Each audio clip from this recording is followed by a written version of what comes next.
तक हम लोग कर चुके हैं। हर सवाल में कुछ ना कुछ तो निकलेगा, जरूर निकलेगा। आइए पढ़िए, इस सवाल की बात करते हैं। फेज 12 का आपका ये क्वेश्चन है।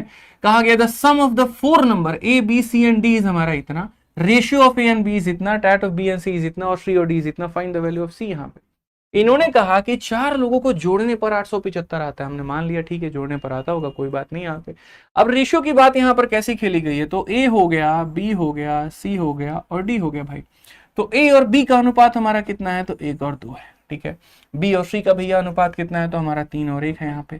और सी और डी का अनुपात कितना है, तो भाई 2 और 3 है। ये हमारा है कौन सा, मेथड नंबर 1। चलो ठीक है, इसी से करते हैं ना फिलहाल, पहले कब्जा खेलेंगे, ठीक है। 2 के बगल में 2 आया, 2 के बगल में 2 आया, 3 के बगल में 3 आया, 1 के बगल में 1 आया, यहाँ 2 आया और यहाँ 2 आया।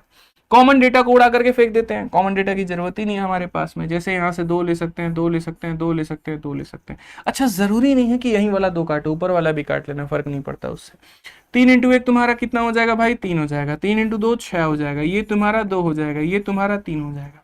तो जो भी पैसा है तुम्हारे पास में 875 रुपया, तो बाबू ये 875 रुपया किस में बटेगा, ये बताओ यहाँ पे। तो ये 875 रुपए जो है यहाँ पर बटने वाले हैं चारों में। 6 3 9, 9 2 11, 11 3 14, यानी कितने का मान है, 14 का मान है। और हमसे किसका मान पूछा है, तो हमसे सी का मतलब यहाँ 2 का मान पूछा है। आप यहाँ पर काटिए, 2 से आपका 7 बार में कटेगा, 7 से आपका यहाँ 1 बार में, 17 हमारा 2 बार में, और यहाँ पर जो है 35 5 बार में, 125। ऑप्शन नंबर ए जो होगा बिल्कुल हमारा सही उत्तर होगा। समझ गए बात को लेकर के। आइए चलिए, बहुत मजा आ रहा है भाई साहब, आ जाओ नेक्स्ट क्वेश्चन। यहाँ देखो जल्दी से, यहाँ पर क्या कहा, पी क्यू का यहाँ 3 और 4 का अनुपात है, क्यू आर का 4 और 7 का अनुपात है। आपसे यहाँ पर कहा गया P plus Q, Q plus R, R plus P बता दीजिए। अब देखिए भैया, मेथड नंबर 1, जब भी अलग अलग तरीके से लोग बिखरे पड़े हो तो वहां पर यहाँ क्या करिए, मीटिंग करिए, सबको बुलाइए, पास में रखिए यहाँ पे, ठीक है। तो यहाँ देखिए, पी और क्यू का अनुपात हमारा कितना दिया गया सवाल में, 3 और 4। क्यू और आर का रेशियो कितना दिया गया, तो बोला गया तुम 4 हो तो हम 7 हैं यहाँ पे। मतलब सिंपल ही है, कुछ नहीं है। अगर ये दोनों जगह सेम होते हैं तो अलग लाइन में लिखने की आवश्यकता नहीं पड़ती। आई रिपीट, अगर ये दोनों सेम होते हैं, जैसे ये 3 है तो ये 4 है, और अगर ये 4 है तो ये कितना है, 7 है, तो अलग लाइन में लिखने की जरूरत नहीं पड़ती। हटा दो मेथड नंबर 1 को, जो बताना था वो पहले बता दिया। अब क्वेश्चन में कहा गया पी में तुम क्यू को जोड़ो, यहाँ पर ये देखो पी प्लस क्यू। तो यहाँ पर क्वेश्चन में हमसे क्या कहा गया पता है, पी प्लस क्यू यहाँ पे, क्यू प्लस आर यहाँ पे, और यहाँ पर मेरे भाई आर प्लस पी बोला गया। P प्लस क्यू हमारा 7 हो जाएगा, Q प्लस आर हमारा 11 हो जाएगा, और R प्लस मेरे भाई P जो है वो हमारा 10 हो जाएगा। मैं जो आपको दूसरा तरीका बताना चाह रहा था वो यहाँ पर ये, इस सवाल में देखो, एक तो ये तुमने बेसिक से कर लिया, चलो ठीक है, P प्लस क्यू। दूसरा यहाँ पर मानो कि अगर मुझे यहाँ पर नीचे पूरा इसका खानदान बनाना पड़ता, तो उस केस में मैं ये सारा चीज ना करके मैं सिर्फ और सिर्फ एक तरीके से आंसर देता। P और Q का मान कितना है, 3 और 4 है। कितना है, 3 और 4, 7 है ना। तो यहां पर देख लीजिए, अगर मुझे यहाँ पर P प्लस क्यू का मान निकालना है, इस क्वेश्चन में देखोगे अगर आप, तो अगर मुझे P प्लस क्यू का मान निकालना है तो यानी मेरे भाई 7 होगा। यहाँ हो सकता है कुछ होगा, यहाँ हो सकता है कुछ होगा। अब आप मेरी बात को समझना, ठीक है। तो जो भी मेरा करेक्ट आंसर होगा उसमें या तो 7 होगा, नहीं तो उसका फैक्टर होगा, ठीक है। जैसे मानो अगर ये 7 किसी से नहीं कटा, तो जैसे यहाँ पर 7 है तो ये आंसर हो सकता है। लेकिन ऐसे मानो जैसे यहाँ 14 आया होता और यहाँ 21 आया होता, तो 7 हमारा हो सकता था कट जाता, और कटता तो यहाँ पर 1 देता, 2 देता, 3 देता, तो यहाँ कितना आता, 1 आता।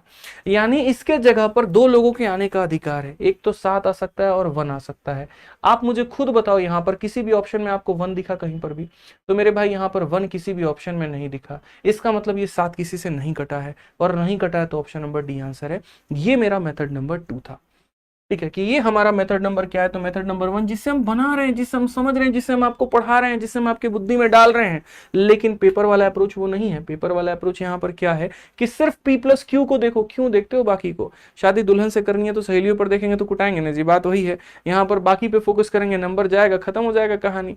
जिस पर आयो फोकस उस पर होना चाहिए। तो P प्लस क्यू यानी 7, 7 है तो मेरे भाई देखो, या तो 7 का मल्टीपल तुम्हें दिख जाए, या 7 दिख जाए, या उसका फैक्टर दिख जाए, बस, ठीक है। ये ध्यान रखना अपने को। आ जाओ, चलो 6 नंबर तो पढ़ाई दिया तुम्हें आपको यहाँ पे। आ जाओ नेक्स्ट क्वेश्चन देखते हैं। अगला सवाल यहाँ पर 7 नंबर क्या कहा गया।